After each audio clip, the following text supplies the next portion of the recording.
Federal Fag and Alex Reynolds Mystery Series Book 2.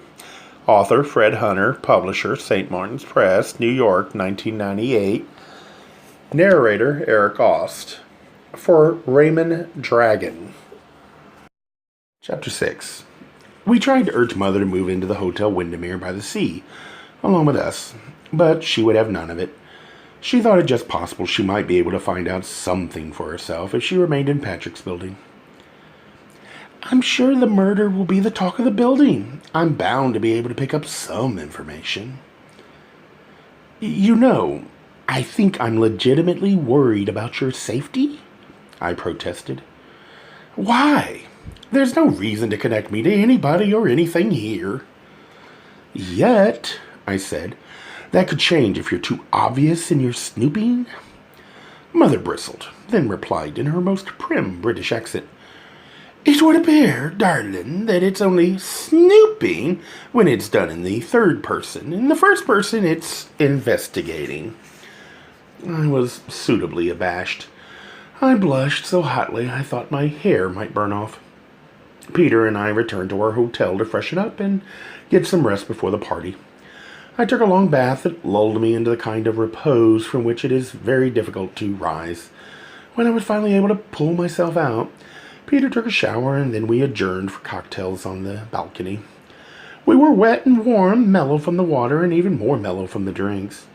A sultry wind stirred the hem of Peter's paisley print silk robe, giving me brief glimpses of the equipment with which I was so familiar. The years hadn't diminished his ability to stimulate me. I smiled and took a sip of my rum and coke. As we sat there looking out at the water through the early evening haze, the combination of the alcohol and the heat made me feel civilized and respectable and sexy all at the same time. I would have much preferred to stay there for the evening and bask in the warmth of my husband, but we had work that couldn't be avoided. The cocktails had been accompanied by our room service order of salads and warm bread, on which we dined before getting ready for the evening. What exactly do you wear to a pretty party? Said Peter, curling his lips around the last two words with distaste. I'd imagine it depends on how pretty you want to be. Peter opted for a fresh white shirt and a pair of black denim pants that were a little on the tight side. To my way of thinking, since we were going into a den of inequity, when I pointed this out, he had the gall to say, You catch more flies with honey, with a glint in his eyes that made me think he just might be getting back at me for something I wore jeans and a baby blue long-tailed gauze shirt that makes my eyes look bluer than they really are. We both wore sandals and chose to forego underwear in honor of our descent into hell. Jeff had told us that the party would be kicking off around 7:30, so we waited until 9 o'clock before we left the hotel, figuring that we'd be less conspicuous if the party was in full swing when we arrived. We got on Pacific Coast Highway and headed for Malibu. The drive seemed longer than it was because of my unfamiliarity with the road, which was dark despite the sporadic streetlights. Jeff hadn't known the address of the house, but was able to give us such detailed directions that it made me suspect he'd been memorizing the route just in case he'd have to describe it to the police later. We located the turn he'd indicated. The road curved up something I would have called a cliff, and we took a left as instructed at the top on a street called Small Rock. Jeff had told us that the house would be easy to spot because it was the third one in front of the turn and was what he called a Frank Lloyd wrong. A joke, I was pretty sure. He was repeating without knowing what it meant. Small Rock was long and dark with very few houses. The street was lined with cars. The party house would have been easy to spot. Even without the descriptions, every light in the building was on, and the sounds of music, splashing and general carrying on, could be heard clearly over the roar of the surf. The other houses were tastefully lighted in a way that probably meant the owners were out for the evening. We parked on a steep incline quite a distance from the house. I said a silent prayer that the rental car's emergency brakes would hold. We got out of the car and looked at each other across the roof. Peter said, Yeah, though I walk through the valley of the shadow of death. Shut up, I replied. 2 or 3 other cars were cruising slowly down the street, apparently looking for parking spaces. As we walked through the darkness to the house, my hand stole into Peter's. I don't know if it was because this marked the beginning of a potentially dangerous investigation, or because of my innate fear of facing a crowd of faggots that I don't know. I suspect it was more the later, because I felt like I was about to enter a particularly rowdy gay bar, something that I would avoid like the plague under any normal circumstances, especially after what happened to me the last time I was in one. "So what are we going to say at the door?" asked Peter. "Just what Jeff told us to say, that we're friends of his. He said we wouldn't have any trouble getting in." Whoever had originally dubbed the house a Frank Lloyd Wrong had been accurate. It looked like it had been designed by somebody who was familiar with Wright's designs, but didn't have the expertise or imagination to carry it off. The straight jutting lines so common to Wright were attempted through having the flat roof extended a foot or more over the sides of the house, but the effect was more as if someone had dropped an absurdly oversized board across a cracker box. The front door stood open and was guarded by a very large, muscle-bound man wearing black leather pants and no shirt. He had a gun in a shoulder holster that was pulled tightly into his skin. His head, armpits, and torso were clean-shaven. "This isn't a leather party, is it?" I whispered to Peter. "I'm afraid leather queens give me the willies." "Who the hell knows?" As we approached the door, the man held up a palm to stop us. There was a studded leather strap around his wrist. "Invited?" I looked at Peter. This really was something like what I expected the gate to hell to be like, but that wasn't the question I'd expect to be asked. I looked back at the man and said, "We're friends of Jeff. Durkin? He invited us." He lowered his arm. "Names?" I told him our names, and he wrote them on a clipboard. "Go," he said, extending his arm through the doorway.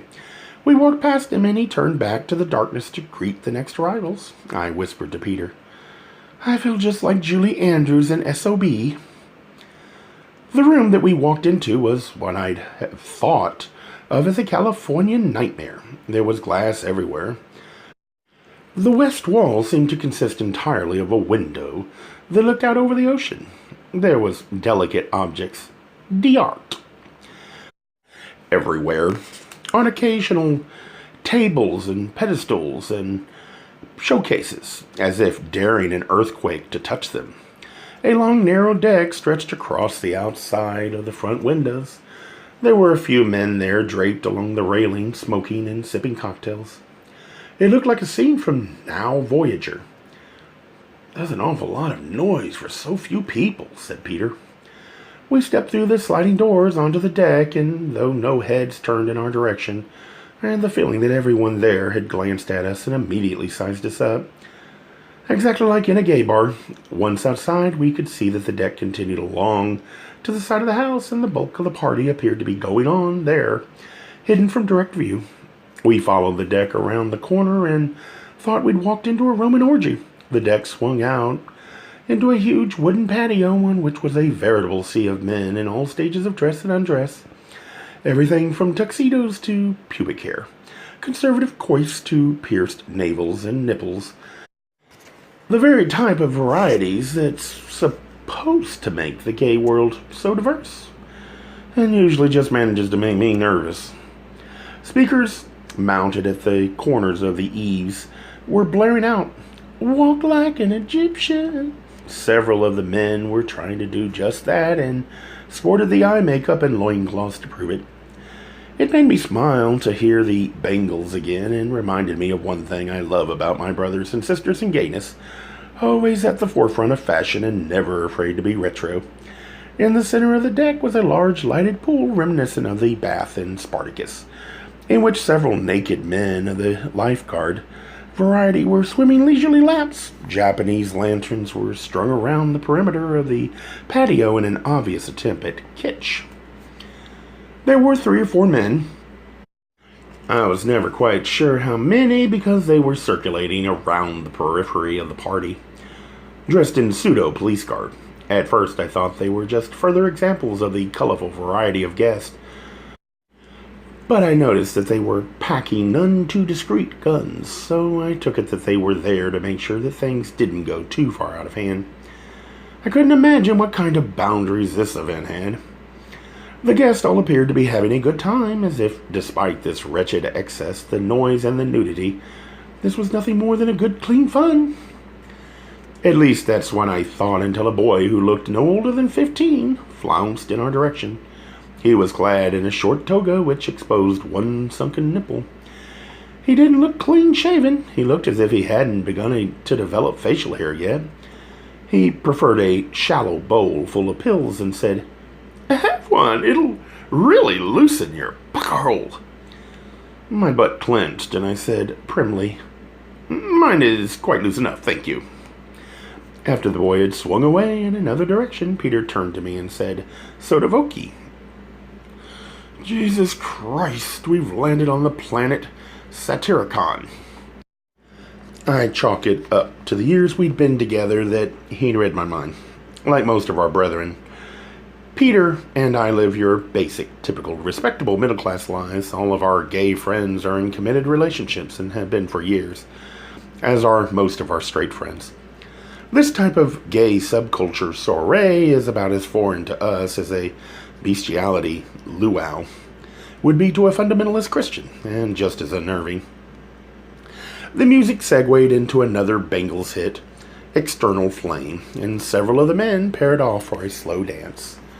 We made our way around the pool to the bar for which the host, whose identity we'd not yet discovered, had hired a suitably attractive bartender. He was wearing black pants and a red bow tie over a ruffled tuxedo shirt front without the rest of the shirt. He had light brown hair, dark blue eyes, and teeth that seemed to sparkle in the moonlight. "What'll it be, boys?" "2 rum and cokes," said Peter. The bartender sloshed the liquids into glasses with the sloppiness of a seasoned pro and handed them to each of us in turn with a little wink. We crossed the remainder of the deck, ending up by the wooden railing on the far side, slid up onto it, and sat.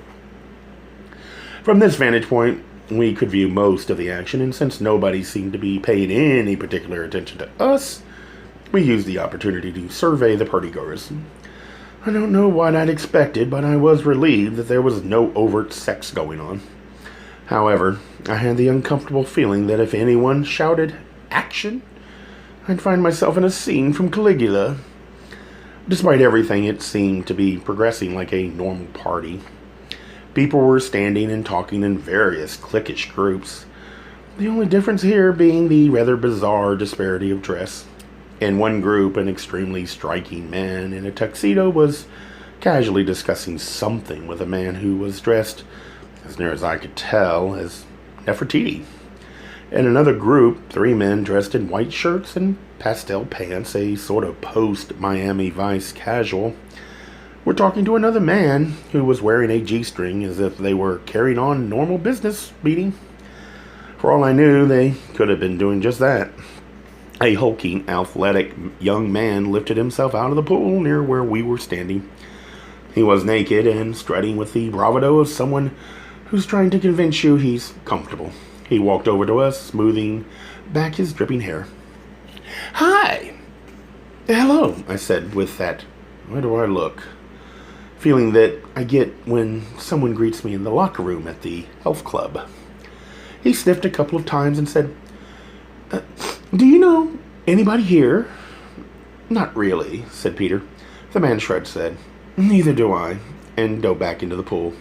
I took a sip of my drink and said to Peter, "You know, I've never thought of myself as conservative, but these people are making me feel like a Republican." It must have been the superfluidity of movement that made one man in particular catch my eye, because he was almost still. He was sitting directly across the pool from us on a lounge chair.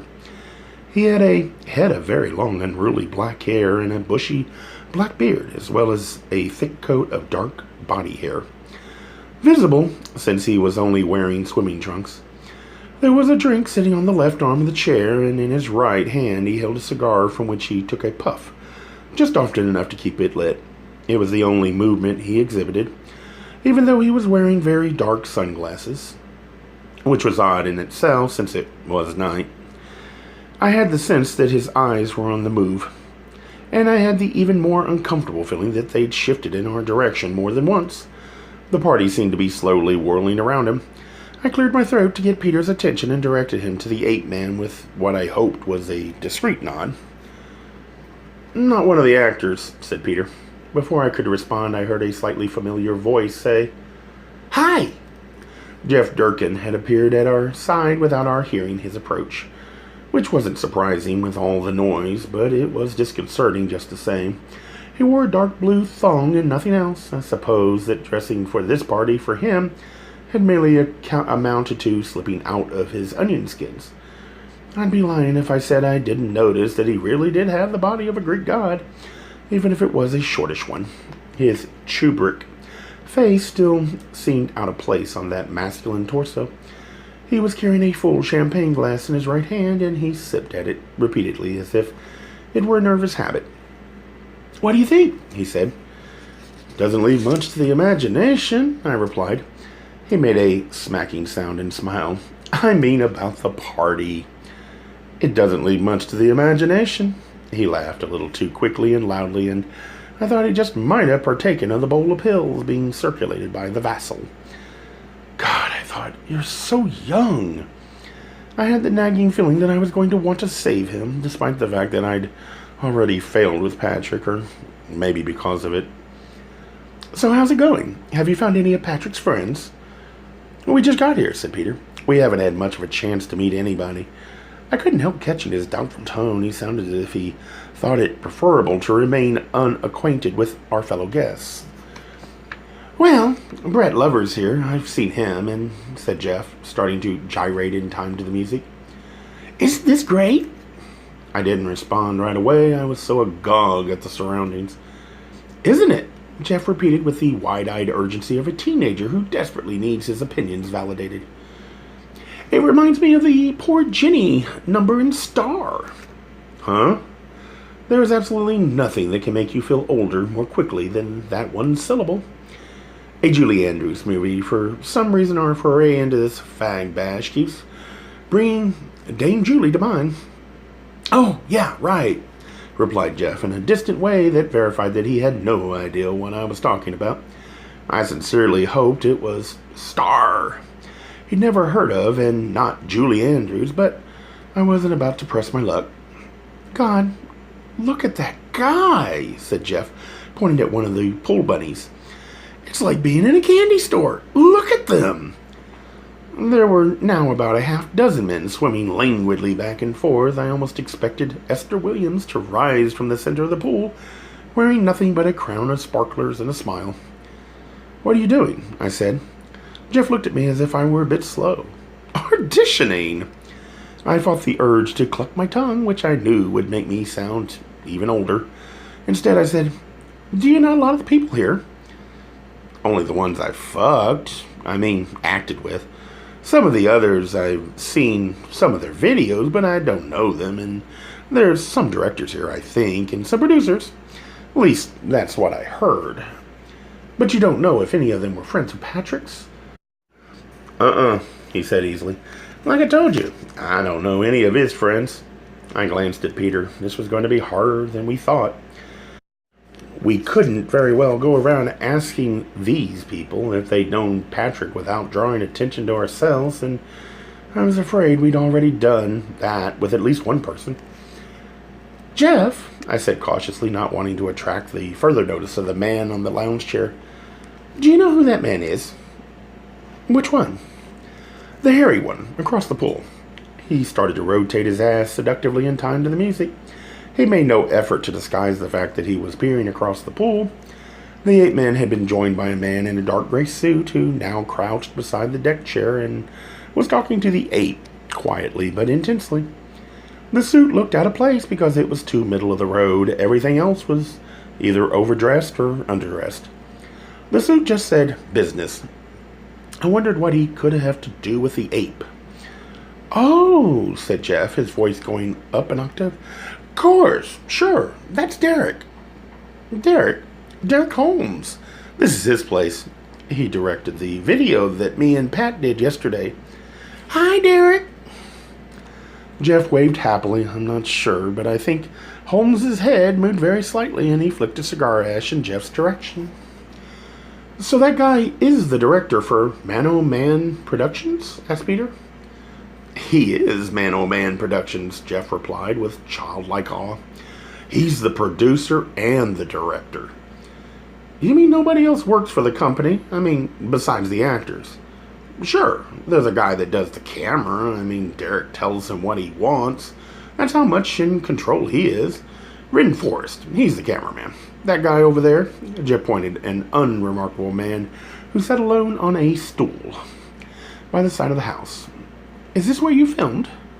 Jeff finally stopped gyrating and looked out around the patio as if he was searching for something.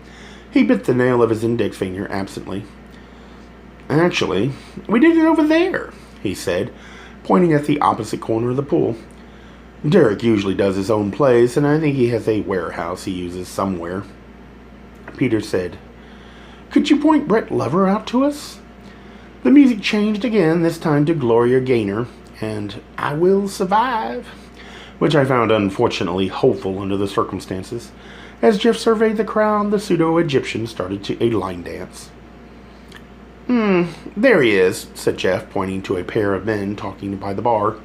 One was tall and blond and dressed in a tuxedo. The other seemed much younger, was wearing a jock suit, and had a bullseye painted on his ass. Which one? Said Peter. The one in the tux. Both Peter and I breathed a sigh of relief. It was proof of the old adage that clothes make the man that we both believed that a man in a tuxedo would probably be more intelligent than a human dartboard.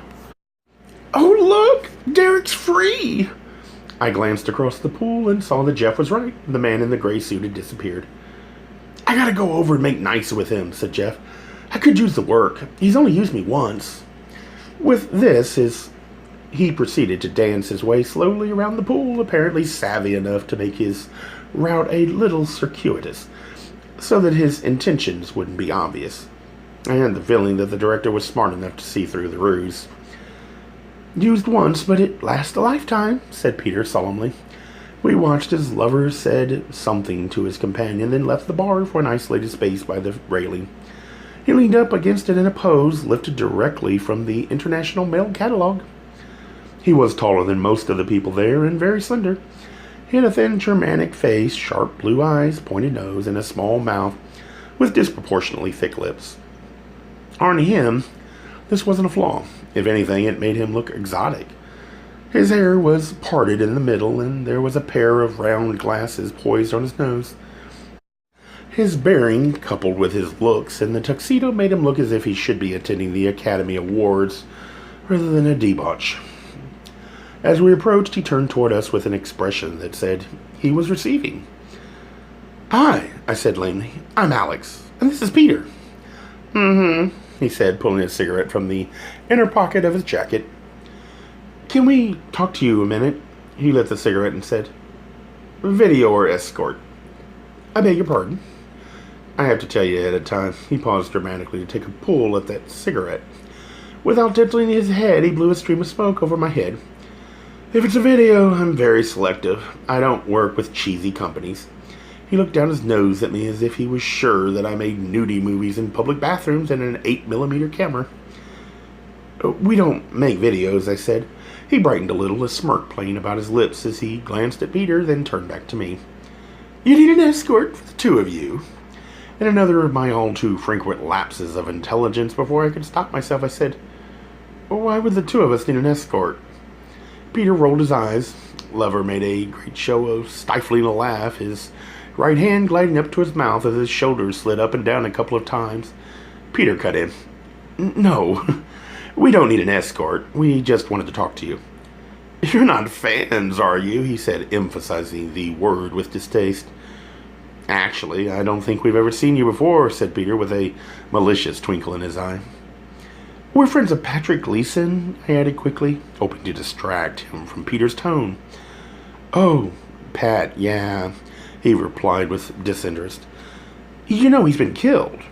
Really? He said without reflection, his eyebrows slid up a little. It was an action that made me sure he'd already heard about the murder. because I had to believe that no matter how thick his veneer, news that someone he'd had sex with the day before had been murdered couldn't help but get more of a reaction. I nodded. Yeah, just last night, and we were hoping we could talk to you about him. Why? Said Lover, sticking the cigarette back between his lips and inhaling. I glanced at Peter. We understood that you knew him. We fucked a few times. I wouldn't say we were friends. He exhaled the smoke across the top of my hair. Well, he was a friend of mine, and I really need to talk to somebody else that knew him. You gotta know somebody who knew him better than I did. I hesitated. Not recently. You see, we were friends in college. I hadn't seen him for a long time until me and my friend Peter here came out to L.A. the other day. Oh, Jesus. You're the one, he exclaimed with a type of laugh designed to make you feel that your pants are on backwards. The one what? He told me yesterday he had lunch with some old friend of his. What's funny about that? Said Peter, his tone defensive on my behalf. Oh, Lover gave a sideways glance at Peter as if not wanting to divulge anything, all the time looking as if he couldn't wait to say it. Just that Pat said your friend here tried to impress him with some cocked-up story about being in the CIA. What? I sputtered, and I could feel the blood draining from my face. Peter looked at me in disbelief, and I realized that I'd forgotten to tell him that part of the story, not purposely, but I'd been such an emotional wreck for other reasons when I'd returned from my lunch with Patrick. Yeah, we had a good laugh about it. He said you were trying to make yourself sound better than him with this bullshit story. That's not true, I said lamely, then added, by way of explanation. I mean, I wasn't trying to make myself look better than him. Well, Peter interjected, trying to turn the conversation back to the matter at hand. Then you knew Patrick well enough to talk to him. Lover shrugged. You can't just spend the whole day with a dick up your ass. You gotta talk about something. Then will you talk to us? He took his time about answering. First he took a drag from the cigarette and directed a stream of smoke at the front of my shirt. I began to feel like territory that he was marking. He reached over the railing and tapped his cigarette ash over the side. He then looked down at the ground and sighed. When he looked back up, his eyes were gleaming and the sides of his mouth had curled up with a tiny, crescent-shaped smile. Okay, I'll be glad to talk to you. Great, I said. How about tomorrow? We'll buy you lunch. Oh, you don't have to do that, he replied. The little crescent hardened. His narrowed eyes shifted from me to Peter, then back again in a way seriously reminiscent of Jennifer Jones in Duel in the Sun. You can pay me $100 for the first half hour. What? I said loudly. It's a testament to the type of party this was that nobody even glanced at our direction. We just want to talk to you, he shrugged. A lot of my clients just want to talk. The look on Peter's face told me that he almost thought this was funny. Calm down, Alex, he said. Mr. Lover is just a businessman. That's right, said Lover with a nod. Peter looked him right in the eye and said, You'll get it. Can you meet us at, say, 10 o'clock at Santa Monica Pier? You got it. Lover started to walk away from us, then stopped, turned around, and said very pointedly, By the way, that's $100 cash only. Peter nodded and smiled. $100? I said in disbelief. What can we do? Said Peter with a sigh. He gets paid for his time.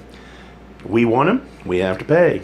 My incredulity gave way to resignation. I shrugged and said, Maybe we can get the government to pay for it?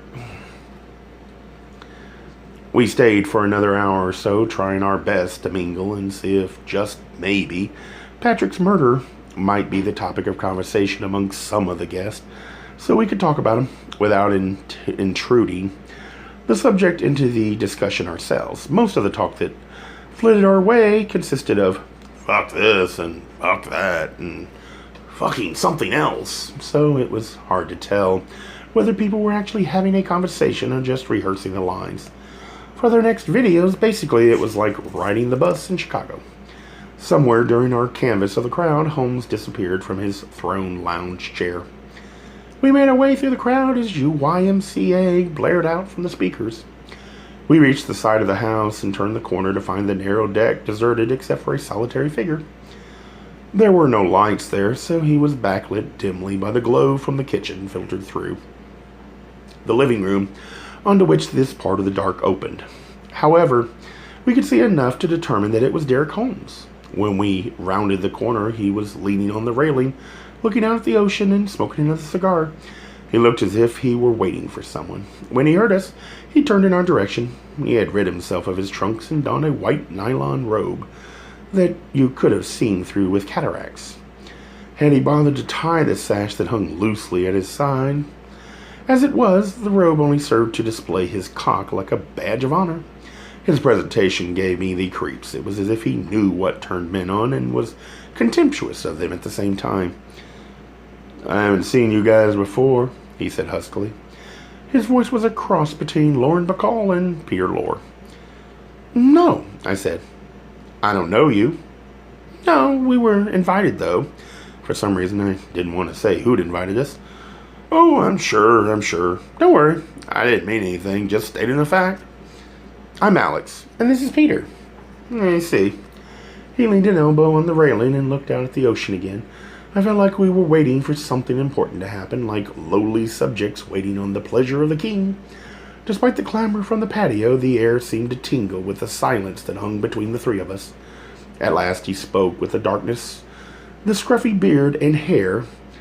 His voice seemed to emanate eerily from the middle of nowhere. "So, do you want to be in the movies?" I thought for a minute about whether or not I should say I did, for the sake of our investigation. "Hey, I don't know. I think so, but I don't know." "Do you have doubts?" "Uh-huh." A short laugh floated from him. "I know just what you're thinking." "You do?" I said, trying to sound young and credulous. It had been a long time, but I thought I remembered what it was like. "You're worried I've seen it 1,000 times, but there's nothing to worry about. You're worried about a lot of shit that don't matter, a lot of shit that seems important but really isn't, and if you just go ahead and do it, you'll realize that afterwards you can make some fast money." My stomach turned as I realized what a convincing argument that might be for a teenager, or maybe somebody in their early 20s. That what you do doesn't matter, that the repercussions you fear are all smoke. It's probably really enticing to have your fears swept away so easily and have money dangled in front of you at the same time. It made me sick to think how often it probably worked. But I pushed down what I was feeling and said what I thought should come next. "Good money." There was another little laugh, and his head turned ever so slightly in our direction. "Yeah," he said smoothly. "Good money." I hesitated again, trying to sound as if I were considering it, then said, "I'll have to think about it." "What about you?" he said in that odd, gravelly voice. Since he didn't move, we were left to assume that he was addressing Peter. "I think I want to." Peter let barely a beat go by before he added, "And I have to think about it too, you know." There was another silence, then turned away from us and back to the ocean. Holmes said, "Do that. Let me know. I'm here." He sucked at his cigar, and we took that as our cue to leave. "Oh, great," Peter grumbled as we exited the house. "We left Chicago as nobodies, but we'll be going back as stars." A Gay Mysteries audiobooks. I think it is easy to hate a label, but a face humanizes the word. So this effort is twofold: to offer comfort to those like myself that your world didn't end because you don't fit into the view of acceptable society on both sides, and in hopes of helping those with family that are LGBTQ, that it doesn't mean we are aliens from the child they once knew. Reassure them so they can maybe be supportive at the same time, being true to their values.